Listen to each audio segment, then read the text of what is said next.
എടാ, അവളെ കാണാനില്ലല്ലോ. രാമനും ബാലനും രാവിലെ തന്നെ അമ്പലത്തിന് മുന്നിൽ വന്ന് പോസ്റ്റായിട്ട് നിൽക്കുവാണ്. എന്നും വരുന്ന സമയമായിട്ടും അവൾ വരാതായപ്പോ ബാലന് ടെൻഷൻ അടിച്ച് അങ്ങോട്ടും ഇങ്ങോട്ടേക്ക് നടക്കാൻ തുടങ്ങി. ഡാ, എന്താടാ, നിന്റെ ഭാര്യ പ്രസവിക്കാൻ കേട്ടിരിക്കുവാണോ? അവന്റെ നടത്തം കണ്ട് ചിരിച്ചുകൊണ്ട് രാമൻ ചോദിച്ചു. അല്ല, എനിക്കില്ലാത്ത ടെൻഷനാണല്ലോ നിനക്ക്, അതുകൊണ്ട് ചോദിച്ചതാ. എടാ കോപ്പേ, വെറുതെ മനുഷ്യന് ചൊറിയാൻ നിൽക്കണ്ട, മിണ്ടാതിരുന്നോ നീയെ. എന്താടാ ഇത്ര സമയമായിട്ടും അവള് വരാത്തേ? അവൻ നഖം കടിച്ചോണ്ട് പറഞ്ഞു. അല്ല, അവള് വരാത്തല് നിനക്കെന്താടാ ഇത്രയും ടെൻഷൻ? അല്ല, നീ ഇന്നലെ പറഞ്ഞല്ലോ അവൾ നിന്നോട് എല്ലാം പറയൂന്ന്. അതെങ്ങനെയെന്ന് എനിക്ക് അറിയണമല്ലോ. ആ ഒരു ആകാംക്ഷയുണ്ട്, അതുകൊണ്ടാ എനിക്ക് ഇത്ര ടെൻഷൻ. അതെനിക്കറിയാം. നിനക്ക് അതറിയാതെ സമാധാനം ഉണ്ടാവില്ലെന്നേ എനിക്ക് നന്നായി അറിയാലോ. രാമൻ ബാലിനെ തോളിൽ തട്ടിക്കൊണ്ട് പറഞ്ഞു. ആ ഡേടാ, അവള് വരുന്നുണ്ട്, വേഗം ചെല്ല്. എന്നിട്ട് അവളോട് ചോദിക്ക് എന്താ കാര്യമെന്ന്. ഡാ, നീയൊന്നും മിണ്ടാതിരിക്കെ, എനിക്കറിയാൻ ചോദിക്കാൻ. അവളത് പ്രാർത്ഥിച്ചിട്ട് വരട്ടെ, എന്നിട്ടാവാൻ ചോദ്യവും പറച്ചിലൊക്കെ. അവർ സംസാരിച്ചു നിൽക്കുന്നതിനിടയില് പാർവതി അവരെ കടന്ന് അമ്പലത്തിലേക്ക് പോയി. കുറച്ചു കഴിഞ്ഞ് അവൾ തിരിച്ചു വന്ന് തലയും കുമ്പിട്ട് അവരുടെ മുന്നിലൂടെ നടന്ന് മുന്നോട്ടേക്ക് നടന്നു. ഡാ ഡാ, അവള് പോകുന്നു, നീ എന്താ ഒന്നും മിണ്ടാ നിൽക്കുന്നേ? ഹാ, നീയൊന്നും അടങ്ങ്, അവള് പോവത്തൊന്നുമില്ല. അവൻ നോക്കി ചിരിച്ചുകൊണ്ട് അവൻ പറഞ്ഞു. നിനക്ക് എന്താടാ കണ്ണ് കണ്ടൂടെ? അവളല്ലേ നടന്നു പോകുന്നേ. എന്നിട്ട് അവൻ പറയുവോ അവള് പോകുന്നില്ലെന്ന്? നിനക്ക് ചോദിക്കാൻ മടിയാണെങ്കിലേ അത് പറഞ്ഞാ പോരെ. രാമൻ മിണ്ടാൻ നിൽക്കുന്നത് കണ്ട് ദേഷ്യത്തിൽ ബാലനവനെ കുറെ ചീത്ത വിളിച്ചുകൊണ്ടിരുന്നു. പക്ഷേ രാമനുണ്ടോ അത് കേൾക്കുന്നു. അവൻ ബാലൻ നോക്കി നല്ലോണം അങ്ങ് ചിരിച്ചു കാണിച്ചു. എന്താണ് കോപ്പി നിന്ന് ചിരിക്കുന്നേ? ഒന്നും മിണ്ടാൻ നിന്ന് ചിരിക്കുന്നത് കണ്ട് അവന് ദേഷ്യം വന്നു. പക്ഷേ അവിടെ അവൻ ഇപ്പോഴും ചിരിയാണ്. നിനക്കെന്താടാ വട്ടായോ വെറുതെ കിടന്ന് ചിരിക്കുന്നേ? എന്താടാ? ബാലൻ അവന്റെ തോളിൽ തട്ടിക്കൊണ്ട് ചോദിച്ചു. രാമൻ പുറകേക്ക് കണ്ണ് കാണിച്ചു. അത് കണ്ട് ബാലൻ ഒന്ന് തിരിഞ്ഞു നോക്കി. നടത്തം നിർത്തി തിരിഞ്ഞു നിൽക്കുന്ന പാർവതിയെ കണ്ട് അവനൊന്നും മനസ്സിലാവാതെ രാമൻ നോക്കി. അത് കണ്ട് രാമൻ ബാലന്റെ കൈയും പിടിച്ച് അവളുടെ അടുത്തേക്ക് നടന്നു. പാറു. അവൻ അവളുടെ അടുത്ത് നിന്ന് അത്രയും ആദ്രമായി വിളിച്ചതും അവൾ പെട്ടെന്ന് തന്നെ അവനെ കെട്ടിപ്പിടിച്ച് കരയാൻ തുടങ്ങി. അത് കണ്ടിട്ട് കിളിപ്പോയ അവസ്ഥയിൽ നിൽക്കുമായിരുന്നു ബാലൻ. കണ്ടത് സ്വപ്നാണോന്നറിയാതെ അവൻ അവന്റെ കയ്യിൽ തന്നെ പിച്ചി നോക്കി. അല്ല, ഇത് സ്വപ്നമല്ല. പക്ഷെ എങ്ങനെ? ഇവനതിന് ഇവളോട് ഒരിക്കൽ പോലും സംസാരിച്ചിട്ടില്ലല്ലോ. ഒന്നും മനസ്സിലാവാതെ ബാലൻ രണ്ടിനെയും മാറി മാറി നോക്കി. അല്ല, ഇവിടെ എന്താ സംഭവിച്ചേ?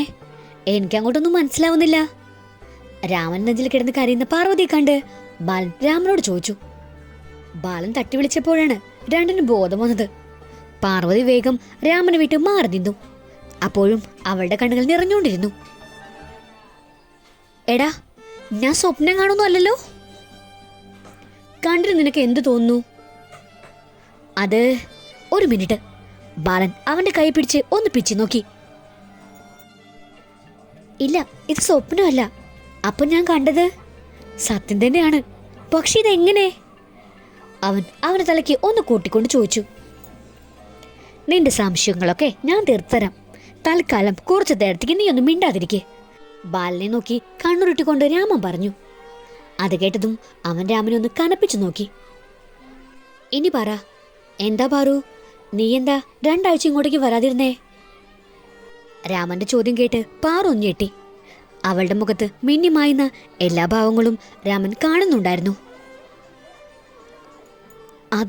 അത് ഞാൻ പറഞ്ഞില്ലേ, എനിക്ക് പനിയായിരുന്നു, അതാ ഞാൻ. അവൾ അത്രയും പറഞ്ഞ് രാമന്റെ മുഖത്തേക്ക് നോക്കി. അവൻ അവളെ നോക്കി കണ്ണൊട്ടുന്നത് കണ്ടു. നീ പറഞ്ഞത് ഞാൻ വിശ്വസിക്കണം അല്ലേ? അത് നീ വേറെ ആളെ നോക്കിയാൽ മതി. തൽക്കാലം നീ യഥാർത്ഥ കാരണം എന്താ പറയാൻ നോക്ക്. അവൻ അവളെ നോക്കി കുറച്ച് ദേഷ്യത്തിൽ തന്നെ പറഞ്ഞു. പക്ഷേ അവൾക്കത് പറയാൻ പേടി തോന്നി. പാറു, നീ വെറുതെ ദേഷ്യം പിടിപ്പിക്കാൻ നിൽക്കാതെ എന്താ ഉണ്ടെന്ന് പറ. കുറെ നേരമായിട്ടും ഒന്നും മിണ്ടുന്നില്ല കണ്ടതും അവൻ ദേഷ്യം വന്നു. അത് രാമേട്ടാ, ഞാൻ പറയാം. പക്ഷേ അതിൻ്റെ പേരിൽ പ്രശ്നമൊന്നും ഉണ്ടാക്കില്ലെന്ന് എനിക്ക് വാക്ക് തരണം. അവന്റെ ദേഷ്യം അറിയാവുന്നത് കൊണ്ട് അവൾ ഒരു മോനും കരുതൽ എന്നോണം പറഞ്ഞു. ഓ, അപ്പോ ഞാനറിയാൻ പാടില്ലാത്ത എന്തോ കാര്യമാണല്ലോ. തൽക്കാലം എനിക്കിപ്പോ വാക്കൊന്നും തരാൻ പറ്റില്ല. നീ മര്യാദയ്ക്ക് പറയാൻ നോക്ക്. അവളുടെ സംസാരത്തിൽ തന്നെ കാര്യം കുറച്ച് സീരിയസ് ആണെന്ന് അവന് മനസ്സിലായി. ഡീ, നീ എന്നെ മിണ്ടാൻ നിൽക്കുന്നേ? എന്താന്ന് പറയുന്നുണ്ടോ?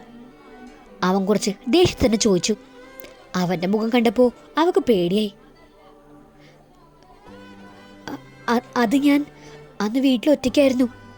ഏട്ടനെന്തോ കാര്യത്തിന് പുറത്തു പോയതായിരുന്നു. കുറച്ചു കഴിഞ്ഞ് ആരോ വാതിൽ മുട്ടുന്ന ഞാൻ കേട്ടു. അത് ഏട്ടനാന്ന് കരുതി ചെന്ന് വാതിൽ തുറന്നു. പക്ഷേ അത് മഹേഷ് ആയിരുന്നു. അവൾ അത്രയും പറഞ്ഞ് രാമന്റെ മുഖത്തേക്ക് നോക്കി. അവളുടെ മുഖം കണ്ടപ്പോൾ തന്നെ അവന് ഏകദേശം കാര്യങ്ങൾ മനസ്സിലായി. മഹേഷോ? അതാരാ? അതിവളുടെ അപ്പച്ചിയുടെ മകനാണ്. ഇവളെ കേട്ടനൊന്ന് പറഞ്ഞ് നടക്കുക. പക്ഷേ ഇവക്കും ഏട്ടനും അതൊട്ടും ഇഷ്ടമല്ല. അവനില്ലാത്തൊരു ദുശീലങ്ങളും ഇല്ല. ബാലന്റെ ചോദ്യത്തിന് രാമനാണ് മറുപടി കൊടുത്തത്. ആഹാ, അപ്പൊ സാറിന് ഇതൊക്കെ നേരത്തെ അറിയോ? രാമൻ പറഞ്ഞത് കേട്ട് ബാലൻ അവനെ ആടിമുടി നോക്കിക്കൊണ്ട് ചോദിച്ചു. പിന്നെ നീ എന്നെ കുറിച്ച് എന്താ കരുതിയേ? ഇവളെ ഞാനേ എന്ന് തൊട്ട് ഇഷ്ടപ്പെടാൻ തുടങ്ങിയേ അന്ന് മുതല് ഇവളുടെ കാര്യങ്ങളെല്ലാം ഞാൻ അന്വേഷിച്ചറിയുന്നുണ്ടായിരുന്നു. ഓഹോ, അപ്പൊ ഞാനറിയാതെ ഇതിനിടയ്ക്ക് നിനക്ക് CBI പണി ഉണ്ടായിരുന്നോ? എന്നിട്ട് എന്താ കോപ്പി നീ എന്നോട് ഇതൊന്നും പറയാതിരുന്നേ? സോറി അളിയ, ഞാൻ അത് നിന്നോട് പറയണമെന്ന് കരുതിയതാ. പിന്നെ വേണ്ടെന്ന് വെച്ചു. കുറച്ചു കഴിഞ്ഞ് എല്ലാം പറയാന്ന് കരുതി. രാമൻ ഓരോന്ന് പറഞ്ഞ് ബാലനെ അനുനയിപ്പിക്കാൻ ശ്രമിച്ചു. ഇപ്രാവശ്യം ഞാനത് പോട്ടേന്ന് വെക്കുന്നു. ഇനി ഇങ്ങനെ എന്തെങ്കിലും ഉണ്ടായ അവൻ അതും പറഞ്ഞ് രണ്ടുപേരെയും ഒന്ന് നോക്കി. രാമൻ അവൻ നോക്കി ഒന്ന് ചിരിച്ചു. ഹാ, അതൊക്കെ പോട്ടെ. അപ്പോ കം ടു ദ പോയിന്റ്. ബാക്കി പോരട്ടെ. ബാലൻ കുറച്ച് കളിയും കാര്യമായിട്ട് പറഞ്ഞു. അവൾ പറയുന്നത് കേൾക്കാൻ രണ്ടുപേരും അവളുടെ മുഖത്തേക്ക് ഒറ്റ നോക്കിയിരുന്നു. പെട്ടെന്ന് അവനെ ഞാൻ കണ്ടപ്പോ ഒന്ന് പേടിച്ചു. ഏട്ടനുണ്ടായിരുന്നെങ്കിൽ എന്ന് ഞാൻ ആഗ്രഹിച്ചു. അവൻ എന്നെ നോക്കി ഒരു വഷളം ചിരിച്ചിരിച്ചു. അത് കണ്ടപ്പോൾ എനിക്ക് സർവവും തളരുന്ന പോലെ തോന്നി. അവൻ എന്തും ചെയ്യാൻ മടിയില്ലാത്തവനാണ്. പണ്ടേ അവന് എന്നിലൊരു കണ്ണുണ്ട്. പക്ഷെ ഏട്ടനും അപ്പച്ചിക്കും അത് ഇഷ്ടമല്ല. സ്വന്തം മകനാണെങ്കിൽ കൂടി അവനെ കാണുന്ന തന്നെ അപ്പച്ചിക്ക് കലിയാണ്. എന്നെ കെട്ടണമെന്ന് അവൻ പലപ്പോഴും പറഞ്ഞിട്ടുണ്ടെങ്കിലും അപ്പച്ചി സമ്മതിച്ചില്ല. ജീവൻ പോയാലും അതിന് സമ്മതിക്കില്ലെന്ന് അപ്പച്ചി അവനോട് പറഞ്ഞിട്ടുണ്ട്. പക്ഷേ പെട്ടെന്ന് അവനെ കണ്ടപ്പോൾ എനിക്ക് എന്ത് ചെയ്യണമെന്ന് അറിയാതായി.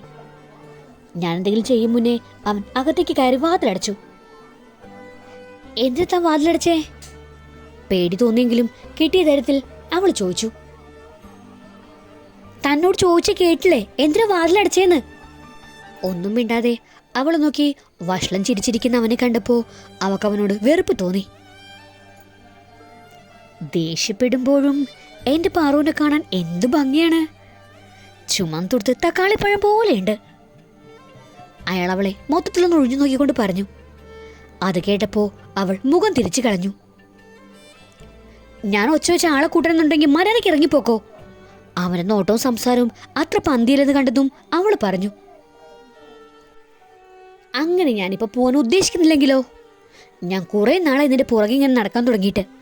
ഇന്നെന്തായാലും ഞാൻ അതൊരു തീരുമാനം ഉണ്ടാക്കും. പിന്നെ നീ എന്തായാലും ആളെ വിളിച്ച് കൂട്ടാൻ തീരുമാനിച്ചതിക്ക് അത് നടക്കട്ടെ. വരുന്നവരോട് നീ എന്നെ വിളിച്ച് കയറ്റിയതെന്ന് ഞാൻ പറഞ്ഞോളാം. അപ്പൊ പിന്നെ എനിക്ക് പണി കുറഞ്ഞു കിട്ടും. അവർ നമ്മുടെ കല്യാണം നടത്തി തരികയും ചെയ്യും. അയാൾ പറഞ്ഞു കേട്ട് അവളൊന്ന് പേടിച്ചു. പറഞ്ഞത് ശരിയാ. ഇപ്പൊ ആരെങ്കിലും വന്നാ തന്നെ അവരെല്ലാം കൂടി തെറ്റുകാരിയാക്കും. ഏട്ടനെന്നെ അവിശ്വസിക്കില്ല. പക്ഷെ നാട്ടുകാര് അവർക്ക് ഇത് മതി പിന്നെ പാടി നടക്കാൻ. പക്ഷെ എന്ത് തന്നെ നടന്നാലും അവന്റെ മുന്നിൽ കീഴടങ്ങില്ല. ദേവി, ഇപ്പൊ എന്താ ചെയ്യാ? അവൾ ഓരോന്ന് ചിന്തിച്ചുകൊണ്ടിരിക്കുന്നിടയിൽ അവൻ അവളുടെ അടുത്തേക്ക് എത്തുമെന്ന് അറിഞ്ഞില്ല. സിഗരറ്റിന്റെയും മദ്യത്തിന്റെയും രൂക്ഷഗന്ധം അവളുടെ മുഖത്തേക്ക് തട്ടിയപ്പോഴാ മുന്നിൽ നിൽക്കുന്നവരെ അവൾ കണ്ടത്. ഉള്ളിൽ പേടി തോന്നിയെങ്കിലും അത് പുറമേ കാണിക്കാൻ നിന്നു. എന്റെ കയ്യിൽ നിന്ന് ഇന്ന് നീ രക്ഷപ്പെടില്ല. നല്ല രീതിയിൽ എപ്പോഴും ഞാൻ ചോദിച്ചു നിന്നെ എനിക്ക് കെട്ടിച്ചു തരുമോന്ന്. പക്ഷേ നിന്റെ ഏട്ടനും എൻ്റെ അമ്മയും എന്ന് പറഞ്ഞ സ്ത്രീയും അതിന് സമ്മതിച്ചില്ല. അപ്പൊ പിന്നെ ഞാൻ എന്ത് ചെയ്യാനാ? എനിക്ക് നിന്നെ കിട്ടിയേ തീരൂ. നിനക്ക് എന്തൊരു ഭംഗി പെണ്ണേ, നിന്നെ കാണുമ്പോൾ കാണിച്ച് തിന്നാൻ തോന്നും. നിന്നെപ്പോലെ ഒരു മുറപ്പെണ്ണുള്ളപ്പോ ഞാൻ എന്താ മറ്റൊരാളെ കിട്ടുന്നേ? എനിക്ക് നിന്നെ തന്നെ മതി. അതും പറഞ്ഞ് അവൻ അവളിലേക്ക് അമരാൻ തുടങ്ങിയതും അവന്റെ സംസാരം കേൾക്കെ അവൾക്ക് അവനോട് ദേഷ്യം ഇരട്ടിച്ചു. മുന്നിൽ രക്ഷപ്പെടാൻ ഒരു വഴിയും കാണുന്നില്ല. എന്തു ചെയ്യുമെന്നറിയാതെ അവൾ നിന്നു. പെട്ടെന്ന് തോന്നിയ ഉൾപ്രേരണയിൽ അവൾ അയാളെ പിടിച്ചു തള്ളി ഉമ്മർത്തേക്ക് ഓടുന്നതിനിടയിൽ അവളുടെ ഡ്രസ്സിൽ പിടിച്ചു വലിച്ച് അപ്പോഴും അവളുടെ ചുരിദാറിന്റെ പുറകുവശം കീറി. അവൾ അതൊന്നും ശ്രദ്ധിക്കാതെ വേഗം വാതിൽ തുറക്കാൻ നോക്കി. പക്ഷേ അതിനു മുമ്പേ അവൻ അവളുടെ കയ്യിൽ പിടുത്തമിട്ടു. നീ എങ്ങോട്ടാടി ഓടുന്നേ? ഇല്ല, ഇന്ന് എന്തായാലും നിന്നെ ഞാൻ വിടില്ല. എനിക്ക് വേണം നിന്നെ. അതിന് എന്ത് കളിയും ഞാൻ കളിക്കും. അവളുടെ കൈ പിടിച്ച് ഞെരിച്ചുകൊണ്ട് അവൻ പറഞ്ഞു. അവന്റെ പിടുത്തത്തിൽ അവളുടെ കയ്യിൽ കിടന്ന കുപ്പിവെള്ളം പൊട്ടി അത് കയ്യിൽ തറഞ്ഞു കയറി. അവൾക്ക് വേദന എടുത്തെങ്കിലും അതൊന്നും അവൾ ശ്രദ്ധിച്ചില്ല. അവന്റെ കയ്യിൽ നിന്നും എങ്ങനെ രക്ഷപ്പെടാം അത് മാത്രമായിരുന്നു അവളുടെ മനസ്സിൽ. അപ്പോഴാണ് അവിടെ മൂലയ്ക്ക് ചാരു വെച്ചിരിക്കുന്ന അരിവാള് അവൾ കണ്ടത്. പിന്നെ ഒന്നും നോക്കാതെ സർവ്വശക്തിയും എടുത്ത് അവനെ തള്ളി. അവളുടെ തള്ളലിൽ അവന്റെ തല ഭിത്തിയിൽ ചെന്നിടിച്ചു. അവൾ വേഗം ആ അരിവാളെടുത്ത് കയ്യിൽ പിടിച്ച് അവന് നേരെ തിരിഞ്ഞു. ഡീ, ഇത് കാണിച്ച് എന്നെ പേടിപ്പിക്കാന്ന് കരുതിയോ നീയേ? എനിക്ക് ഇതൊക്കെ വെറും പുല്ലാണ്. അതും പറഞ്ഞ് അവൻ അവളുടെ അടുത്തേക്ക് നടന്നു. പക്ഷേ അവൻ കരുതലും വിപരീതമായി അവൾ അവന്റെ നെഞ്ചു നോക്കി വെട്ടി. പെട്ടെന്ന് വാതിൽ മുടുന്ന ശബ്ദം കേട്ട് അവൾ ഞെട്ടി. പിന്നെ രണ്ടും കൽപ്പിച്ച് വാതിൽ തുറന്നു. മുന്നിൽ നിൽക്കുന്ന വാസുദേവനെ കണ്ട് അവൾ ഓടിച്ചെന്ന് അവൻ നെഞ്ചിലേക്ക് വീണു. അവളെ അങ്ങനെ കണ്ടതും അയാളൊന്ന് പേടിച്ചു. പാറു മോളെ, എന്താടാ, എന്തു പറ്റി? അവളുടെ മുഖത്ത് ഭയം കണ്ട് അയാൾ ചോദിച്ചു. അവൾ അയാളുടെ മുഖത്തേക്ക് നോക്കി. എന്നിട്ട് കൈകൊണ്ട് അകത്തേക്ക് ചൂണ്ടി. അവിടെ രക്തത്തിൽ കിടക്കുന്ന മഹേഷിനെ കണ്ട് അയാളൊന്ന് ഞെട്ടി. പാറു, എന്താ ഉണ്ടായേ? മഹി അവനെങ്ങനെ? ഞാൻ അവനെ കൊന്നേട്ടാ, അയാൾ പറഞ്ഞു തീരും മുമ്പേ ഇടയിൽ കയറി പറഞ്ഞു. എന്താ പാറു നീ പറഞ്ഞത്? അതെ, ഞാൻ അവനെ വെട്ടിയത്. പിന്നെ അവിടെ നടന്നതെല്ലാം അവൾ അവനോട് പറഞ്ഞു. എല്ലാം കേട്ട് കഴിഞ്ഞപ്പോൾ എന്ത് ചെയ്യണമെന്നറിയാതെ അയാൾ നിന്നു. പെട്ടെന്നാണ് അവിടുന്ന് ഒരു ഞെരുക്കം കേട്ടത്. ശബ്ദം കേട്ട ഭാഗത്തേക്ക് നോക്കിയപ്പോൾ അയാളുടെ കണ്ണുകൾ തിളങ്ങി. മഹിക്ക് ജീവനുണ്ടായിരുന്നു. അയാൾ വേഗം തന്നെ ഫോണെടുത്ത് ശേഖരനെ വിളിച്ചു. ശേഖരൻ വന്നതും രണ്ടുപേരും കൂടി മഹിയെടുത്ത് ഹോസ്പിറ്റലിൽ കൊണ്ടുപോയി. അവൾ ഒരു കണക്കിന് അത്രയും പറഞ്ഞു തീർത്ത് രാമനെ നോക്കി. അവന്റെ മുഖം ദേഷ്യത്താൽ ചുമന്നിരിപ്പുണ്ടായിരുന്നു. അത് കണ്ട് ബാലൻ അവന്റെ കൈക്ക് കയറി പിടിച്ചു. എന്നിട്ട് പിന്നെ എന്തുണ്ടായി? ശ്വാസം ഒന്ന് ആഞ്ഞു വിട്ടിട്ട് രാമൻ ചോദിച്ചു. ഹോസ്പിറ്റലിൽ കൊണ്ടുചെന്നപ്പോ കുറച്ച് കുഴപ്പം തന്നെ ആയിരുന്നു. അത് പിന്നെ ശേഖരേട്ടനും ഏട്ടനും കൂടി ഒതുക്കി തീർത്തു. എല്ലാം കണ്ട് പേടിച്ചത് കൊണ്ടാണെന്ന് അറിയില്ല, രാത്രിയായപ്പോൾ എനിക്ക് പൊള്ളുന്ന പനി. ഏട്ടനെ ഹോസ്പിറ്റലിൽ കൊണ്ടുപോയി. എന്നെ അവിടെ അഡ്മിറ്റാക്കി. ഒരാഴ്ച ഹോസ്പിറ്റലിൽ കിടന്നു. അത് കഴിഞ്ഞ് വീട്ടിൽ വന്നപ്പോൾ എനിക്ക് പുറത്തിറങ്ങാൻ ഒരു മടിയായിരുന്നു. അതാ പിന്നെ ഞാൻ അമ്പലത്തിലേക്ക് വരാതിരുന്നേ. പക്ഷെ എനിക്ക് രാമേട്ടനെ കാണണമെന്ന് തോന്നി. അതുകൊണ്ടാ വേറൊന്നും ആലോചിക്കാതെ ഇന്ന് വന്നത്. അവൾ പറഞ്ഞത് കേട്ട് അവന്റെ ചുണ്ടിൽ ഒരു ചിരി വിരിഞ്ഞു. തൻ്റെ പ്രിയതമ്മയ്ക്കായി മാത്രമുള്ളൊരു ചിരി. പരസ്പരം പറഞ്ഞില്ലെങ്കിലും രണ്ടുപേർക്കും പ്രാണനായിരുന്നു എന്ന് അവർ ഇരുവരും മനസ്സിലാക്കി കഴിഞ്ഞിരുന്നു. ശരി, ഇനി നിൽക്കണ്ട, നീ പൊക്കോ, ഇല്ലെങ്കിലേ ഏട്ടൻ അന്വേഷിച്ചു വരും. അവൻ പറഞ്ഞത് കേട്ട് അവൾ മുന്നോട്ടേക്ക് നടന്നു. ഇടയ്ക്കിടെ അവൾ തിരിഞ്ഞു നോക്കാനും മറന്നില്ല. അപ്പോഴും അവളുടെ ചുണ്ടിൽ അവന് വേണ്ടി ഒരു ചിരിയുണ്ടായിരുന്നു. അവരുടെ ഈ കാണികളൊക്കെ കണ്ട് ആകെ കിളിപ്പോയി നിൽക്കുമായിരുന്നു ബാലൻ. അവനത് കണ്ട് ദേഷ്യം വന്നു. പിന്നെ ഒന്നും നോക്കിയില്ല, രാമന്റെ മുതുകിനിട്ട് ഒരെണ്ണം കൊടുത്തു. എന്റെ മുതുക് നീ പള്ളിപ്പുറാക്കിയല്ലോടാ? ബാലൻ നോക്കിക്കൊണ്ട് രാമൻ ചോദിച്ചു. പള്ളിപ്പുറമല്ല, ഉത്സവപ്പറമ്പ്, എന്നെ കൊണ്ടൊന്നും പറയിപ്പിക്കണ്ട. ഡാ കോപ്പേ, നീ എപ്പോഴാടാ ഞാനറിയാതെ അവളോട് ഇഷ്ടമെന്ന് പറഞ്ഞേ? ഞാൻ പറഞ്ഞിട്ടൊന്നുമില്ല. സത്യം പറഞ്ഞ ഞങ്ങൾ സംസാരിക്കുക തന്നെ ഇന്ന് ആദ്യമായിട്ടാ. പിന്നെ അത് കണ്ടാലും പറയും, ആദ്യമായിട്ട് സംസാരിക്കുന്നവരൊക്കെ ഓടി വന്ന് കെട്ടിപ്പിടിച്ചല്ലേ സംസാരിക്കുന്നേ? ബാലനവനെ ദഹിപ്പിക്കുന്ന ഒരു നോട്ട് നോക്കിക്കൊണ്ട് പറഞ്ഞു. എടാ, ഞാൻ പറഞ്ഞത് സത്യമാണ്. ഞാൻ ഇന്നാ അവളോട് മിണ്ടുന്നേ. നീ ഇല്ലാതെ ഞാൻ അവളെ കാണാൻ പോയിട്ടില്ല, സത്യം. ഓക്കെ, ഞാനത് വിശ്വസിച്ചു. പക്ഷേ അവൾ നിന്നോട് എല്ലാം പറയുമെന്ന് നീ പറഞ്ഞില്ലേ, അതെങ്ങനെ? അതെടാ, ഞാൻ ആദ്യമൊക്കെ അവളെ ഞാൻ കാണുമ്പോൾ അവൾക്ക് എന്നോട് ദേഷ്യത്തിലായിരുന്നു നോക്കിയിരുന്നേ. ഞാനെപ്പോഴും പുറകെ നടക്കുന്നത് അവൾ കണ്ടിരുന്നു. അതവൾക്ക് എന്നോട് ഇഷ്ടം തോന്നാൻ കാരണമായി. ഇടയ്ക്ക് 2 ദിവസം നമ്മൾ അമ്പലത്തിൽ പോയില്ല. അത് കഴിഞ്ഞ് ചെന്നപ്പോൾ അവളുടെ കണ്ണിൽ ഞാൻ കണ്ടത് ഒരുതരം സന്തോഷമായിരുന്നു. കാണാതിരുന്നപ്പോൾ ഉള്ള പരിഭവവും അങ്ങനെ കുറേ ഭാവങ്ങൾ അവളുടെ മുഖത്തും കണ്ണിലും ഞാൻ കണ്ടു. പിന്നെ ആ കണ്ണുകളിൽ ഞാൻ കണ്ടത് എന്നോടുള്ള അവളുടെ പ്രണയമാണ്. അവളെ എനിക്ക് ഇഷ്ടമാണെന്ന് അവൾക്ക് മനസ്സിലായി. അവൾക്ക് എന്നെ ഇഷ്ടമാണെന്ന് ആ കണ്ണുകളിൽ നിന്നും എനിക്കും മനസ്സിലായി. പറയാൻ തന്നെ ഞങ്ങളുടെ ഇഷ്ടം പങ്കുവച്ചു, കണ്ണുകൾ കൊണ്ട് പ്രണയിച്ചു. എങ്കിലും എനിക്കെൻ്റെ മനസ്സിലുള്ളത് അവളോട് നേരിട്ട് പറയണമായിരുന്നു. അവളുടെ മറുപടി കേൾക്കണമായിരുന്നു. അതിനാ ഞാൻ കാത്തിരുന്നത്. രാമൻ പറഞ്ഞത് കേട്ട് കണ്ണും തള്ളി നിൽക്കുമായിരുന്നു ബാലൻ. ഡാ, എന്താടാ, നീ ലോകത്തൊന്നും അല്ലേ? കുറെ നേരമായിട്ടും അനക്കൊന്നും കേൾക്കാതായപ്പോ രാമൻ ബാലൻ നോക്കി. അവൻ വായും തുറന്നു വെച്ച് നിൽക്കുന്നത് കണ്ട് തലക്കിട്ട് ഒന്ന് കൊടുത്തു. നീ എന്താടാ ഇങ്ങനെ നിൽക്കുന്നേ? നിന്റെ സംശയങ്ങളൊക്കെ തീർന്നോ? ആ, തീർന്നു. ഞാൻ നിന്നെ നമിച്ചു മോനെ. വാക്കൊണ്ട് പറഞ്ഞ ഇട്ടേച്ച് പോകുന്ന കാല അപ്പോഴാ ഒരുത്തൻ കണ്ടുകൊണ്ട് പ്രണയിക്കുന്നത്. അതിന് പറ്റിയ ഒരുത്തിയും ചാക്കിക്കൊത്ത ചാങ്കരൻ തന്നെ. ബാലനത് പറഞ്ഞതും അവനെ ചേർത്ത് പിടിച്ച് മുന്നോട്ടേക്ക് നടന്നു. ഈ ലവ് സ്റ്റോറിയുടെ ബാക്കി കേൾക്കാൻ നിങ്ങൾക്ക് താല്പര്യമുണ്ടെങ്കിൽ സബ്സ്ക്രൈബ് ചെയ്ത് സപ്പോർട്ട് ചെയ്യുക. കൂടുതൽ തന്നെ ബെല്ലൈക്കണും പ്രസ് ചെയ്യാൻ മറക്കരുത്. Thank you.